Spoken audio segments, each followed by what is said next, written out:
नेपालमा योजना तर्जुमा प्रक्रियाका निम्न चरणहरू उल्लेख गरिएका छन्। 1. वर्तमान अवस्थाको अध्ययन। योजना तर्जुमा गर्नुभन्दा पहिले देशको हालको आर्थिक, सामाजिक, भौतिक लगायतका समग्र अवस्थाको विस्तृत अध्ययन गरिन्छ। 2. उद्देश्यहरू। अध्ययनबाट प्राप्त निष्कर्षका आधारमा योजनाका मुख्य उद्देश्यहरू निर्धारण गरिन्छ।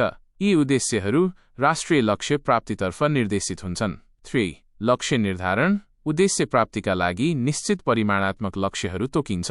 यी लक्ष्यहरू प्राप्त गर्न समय सीमा पनि निर्धारण गरिन्छ। 4.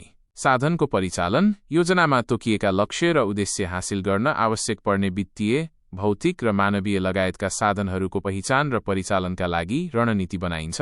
5. उचित विकास नीति। योजनालाई सफल बनाउन र निर्धारित लक्ष्य प्राप्त गर्नका लागि उपयुक्त नीति तथा कार्यक्रमहरू तर्जुमा गरिन्छ।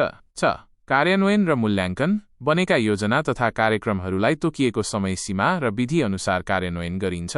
कार्यान्वयनको प्रगतिको निरन्तर अनुगमन गरी आवधिक तथा अन्तिम मूल्याङ्कन गरिन्छ ताकि योजनाको प्रभावकारिता थाहा पाउन सकियोस्।